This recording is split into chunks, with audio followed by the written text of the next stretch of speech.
Vamos a empezar hablando brevemente sobre imágenes médicas. Estas van a ser un conjunto de técnicas y procesamientos que van a ser usados para realizar o crear imágenes del cuerpo humano o de una parte de él. Esto con el propósito clínico como procedimientos médicos, diagnosticar o examinar algunas enfermedades. También es usado en la ciencia médica, incluyendo el estudio de la anatomía normal y funcional. Gracias a los avances que hemos tenido tanto en la física médica como en las ciencias de la computación e incluso en la ingeniería biomédica, hemos podido adaptar nuevas técnicas para poder crear imágenes del cuerpo humano de distintos cortes o de distintos ángulos y de esta manera poder dar un mejor diagnóstico. Algunas de estas son las radiografías, las tomografías computarizadas, las resonancias magnéticas, el electroencefalograma, medicina nuclear e imágenes moleculares, ultrasonido, angiografías e incluso de lo que vamos a hablar en esta exposición, que es la fluoroscopía y la endoscopía. Hola, mi nombre es Santiago y el día de hoy junto a mi compañero Jiré vamos a explicar un poco acerca de la técnica de fluoroscopía, que es un método de diagnóstico médico usado por los expertos de salud, puesto que nos permite visualizar diversas estructuras del cuerpo, como lo veremos a continuación. Bien, ahora vamos a pasar a definir lo que es la fluoroscopía. La fluoroscopía es un método de diagnóstico que nos permite visualizar varias estructuras del cuerpo en tiempo real. Nos permite visualizar órganos, tejidos o vasos sanguíneos. También es explicada por algunos expertos como una película de radiografías, puesto que si nosotros ponemos muchísimas radiografías y lo pasamos como si fuera una película, podríamos ver el movimiento de cada una de las estructuras que nos muestre esa misma radiografía. Este método va a utilizar un haz ininterrumpido de rayos X, los cuales van a pasar a través del cuerpo del paciente. Una vez que esto sucede, van a mandar una señalización a la pantalla que estamos observando, traducida en forma de imágenes. Ahora, cuando este método se utiliza por lo general, se utiliza un contraste o un tinte que el paciente toma previo al estudio. Y este colorante va a hacer que las estructuras observadas se tornen de un color blanco brillante. Esto va a permitir que el médico observe su interior en movimiento. Bueno, ahora, ¿para qué se utiliza? La fluoroscopía va a tener diversas aplicaciones. Su uso va a depender del procedimiento que queramos realizar. En este caso ponemos algunos ejemplos. En primer lugar tenemos a un examen de tránsito esófago-gastroduodenal o también llamado enema de Bari. En este tipo de examen lo que se nos va a mostrar es el tubo digestivo. Por otro lado tenemos el cateterismo cardíaco. En el caso del cateterismo cardíaco se nos va a mostrar la sangre circulante por las arterias. También podemos utilizarlo para el uso de la introducción de un catéter o stent en el cuerpo.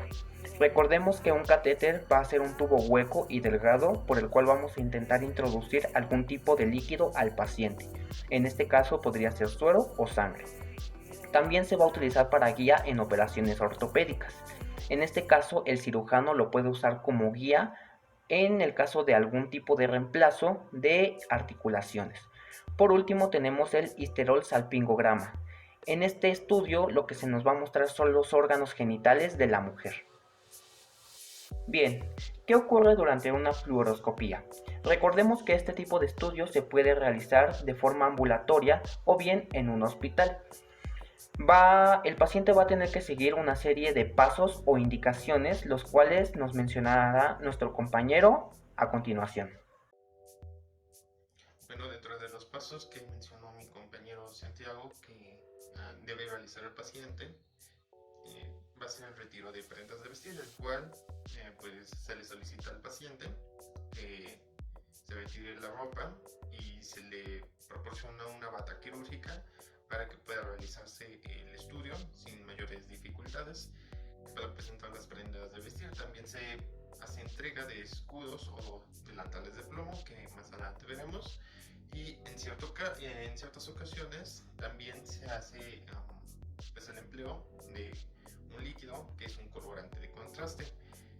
En la camilla de radiografía se le indica al paciente que se coloque, depende de del estudio que se haga, es la posición en la que se va a colocar frente al aparato, y también pues la colocación de los catéteres que sean necesarios. La radiación se va a propagar en línea recta y producirá zonas de sombras que dependen de la opacidad de las distintas partes del cuerpo. Así que en caso de que el órgano que nos interese tenga una densidad similar al del ambiente, puede introducirse un medio de contraste. La fluoroscopía tiene la ventaja de que proporciona un documento sobre el cual se pueden establecer tanto diagnósticos como comparaciones. Sin embargo, requiere de un almacenamiento. El video se amplifica y se transmite electrónicamente al monitor, donde se puede controlar el brillo y el contraste. Algunos sistemas cuentan con monitores de LCD que son de alta resolución y gran calidad de imagen, siendo un sistema que permite una amplia gama de contrastes, y esto nos sirve sobre todo en cardiocirugía, donde el rápido movimiento del objeto tiene que ser visualizado pues con claridad y rapidez. Y estas imágenes se pueden guardar en una memoria USB o en un CD. También es importante que el sistema de procesamiento digital con el que se cuenta tiene que estar disponible para manipular imágenes al instante.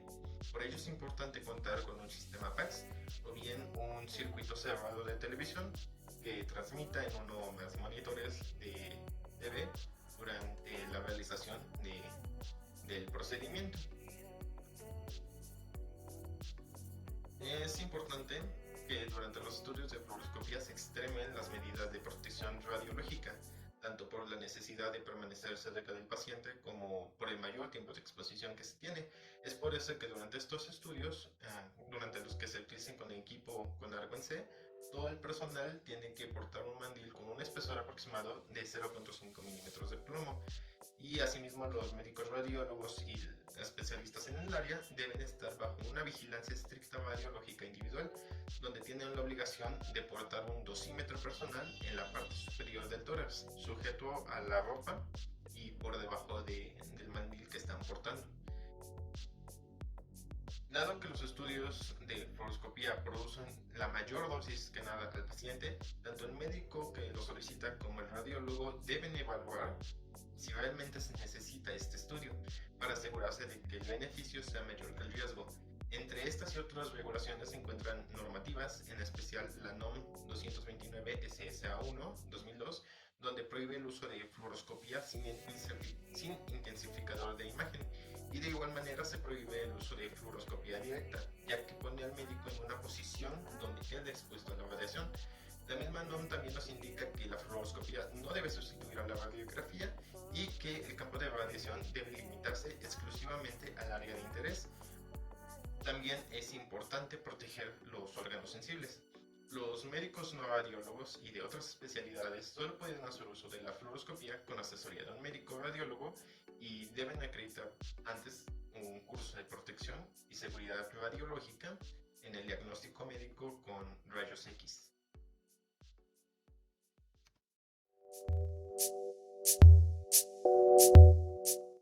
Ahora bien, vamos a entender lo que es una endoscopía, que es un procedimiento médico que consiste en introducir por algún orificio del cuerpo humano una cámara o un lente en la punta de un tubo, y este tubo a su vez va a ser introducido por ese mismo orificio. ¿Qué tipo de orificios? Pueden ser tanto naturales como incisiones quirúrgicas. Por ejemplo, orificios naturales podría ser la boca, no sé, en el momento que nosotros queramos visualizar esófago, estómago, o también puede ser la vagina para hacer una endoscopia vaginal. Incisiones quirúrgicas normalmente se usa para cuando se está realizando cirugías médicas, en el caso de extirpar pólipos del colon, y esto va a tener como finalidad visualizar el interior de un órgano hueco que sea de interés para el médico. ¿Para qué nos puede servir una endoscopía? Bueno, existen muchísimos tipos de endoscopías, como lo pueden ser la laparoscopía, colonoscopía, broncoscopía o una endoscopía superior, que consiste en el tracto superior digestivo. Sin embargo, cada una de estas tiene su propia finalidad individual. Colonoscopía, visualizar el colon; endoscopía superior, visualizar esófago estómago. Sin embargo, ¿cuál es la finalidad o cuál es la función general para todas estas? Va a ser visualizar por dentro la morfología o cómo se encuentra un órgano. Y esto nos va a poder permitir a nosotros como médicos poder diagnosticar algunas enfermedades o para hacer revisiones más generales. ¿Cuál es el procedimiento de una endoscopia? Como repito, existen muchos tipos de endoscopias y puede variar el procedimiento ligeramente dependiendo de por dónde se vaya a introducir el endoscopio. Pero en este caso voy a poner el ejemplo de una endoscopia superior, que el endoscopio ingresa a través de la boca y vamos a hacer la búsqueda, va a pasar a través del esófago y se va a colocar en el estómago. Normalmente este tipo de procedimientos son controlados con monitores que nos va a permitir a nosotros controlar la respiración, la frecuencia cardíaca y la presión arterial para tener un poquito más asegurado al paciente y que no vaya a haber algún tipo de complicación. Se pueden brindar medicamentos sedantes, que esto va a ser principalmente para que el cuerpo esté relajado, el cuerpo del paciente esté relajado, y de igual forma se puede rociar algún anestésico, principalmente para adormecer la garganta. Una vez hecho esto, se va a introducir el endoscopio a través de la garganta, de la boca, va a pasar por el esófago y va a ir descendiendo hasta llegar al punto que nosotros queramos buscar. Y el médico va a hacer algunas maniobras con este endoscopio para poder visualizar la parte que a él le interese. Y se pueden usar algunas herramientas quirúrgicas a través de este endoscopio en caso de que se necesite extraer una muestra del tejido o, por ejemplo, en el caso de una cirugía, extirpar, por ejemplo, pólipos en el colon. Continuando con el tema, ¿cómo debe de prepararse un paciente antes de llevar a cabo de realizarse una endoscopia? Bueno, es importante que el paciente tome en cuenta ciertos criterios, entre los cuales ingresan como punto número 1 el ayuno.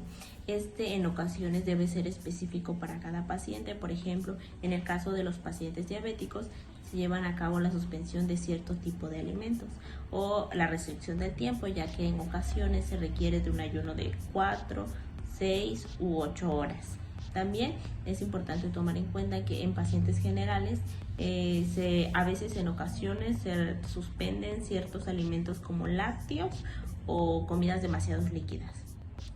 Continuando, tenemos como punto número 2 la restricción de ciertos fármacos específicos. ¿Esto qué quiere decir? Que en ocasiones, por ejemplo, los anticoagulantes pueden producir un riesgo de sangrado durante la endoscopia. Para ello, el médico deberá recomendar la suspensión de ciertos fármacos. Esto, claro, lo deberá de llevar a cabo el médico tratante. Como siguiente punto tenemos llegar mínimo 30 antes de la cita. ¿Esto qué quiere decir? Bueno, pues que lleguemos con anticipación, esto con la única finalidad de que el paciente se sienta tranquilo y seguro y se sienta cómodo durante la realización de la endoscopia. Existen distintas dudas con respecto a los pacientes sobre qué pasa durante una endoscopia. Entonces, ¿qué debemos esperar durante y después de una endoscopia? Bueno, como punto número 1 tenemos el uso de monitores en el cuerpo. El paciente va a estar monitoreado por ciertos monitores, estos con el beneficio de que se lleva un control de la frecuencia cardíaca del paciente o de la frecuencia respiratoria. Entonces todos estos monitores se le conectan al paciente con el único fin de que el estudio se esté realizando de manera correcta y de estar monitoreando sus signos vitales. Como siguiente punto tenemos el uso de medicamentos sedantes y analgésicos. En este caso, para la realización de la endoscopia, en ocasiones se tiene que utilizar analgésicos o sedantes para la boca con el fin de que el paciente se sienta más cómodo y no se sienta abrumado o tenga algún dolor durante el proceso por el uso de los aparatos. ¿Qué riesgos pueden ocurrir durante la endoscopia? A pesar de que la endoscopia es un procedimiento muy seguro, En ocasiones puede llegar a haber ciertos riesgos o complicaciones durante su realización. El sangrado, por ejemplo. En ocasiones el sangrado puede llegar a ocurrir porque durante la endoscopía se realizan otros procedimientos. También, añadido a esto, puede haber infección, aunque en la mayoría de casos las infecciones son leves y pueden ser tratadas con antibióticos. Finalmente, la complicación más fuerte, aunque muy poco frecuente, es el desgarro del tubo digestivo. Si en caso de que durante la endoscopía llegue a haber un desgarro del tubo digestivo, este debe de ser tratado quirúrgicamente de la manera más rápida posible. Aunque cualquiera de estas 3 complicaciones es muy difícil, ya que de cada 11.000 endoscopías, una sola persona puede llegar a tener ciertas complicaciones. Es importante tomar en cuenta ciertos signos y síntomas que nos pueden avisar sobre una complicación de la endoscopía, tales como dolor, fiebre, dificultad al tragar, dolor de garganta o vómitos. Así que es muy importante que tanto el paciente como el médico esté atento a estos signos y síntomas para evitar cualquier complicación. Podemos concluir que estas imágenes médicas van a ser de suma importancia, puesto que al nosotros observar un corte, una parte del cuerpo o el cuerpo completo, podemos verificar si existe o no alguna patología y algún trauma, y bueno, de esta manera poder confirmar o no nuestro diagnóstico presuntivo para posteriormente dar algún tratamiento o una terapia que sea necesario y decirle al paciente por cuánto tiempo llevar esto a cabo. Y todo esto con la intención de una mejora rápida del paciente.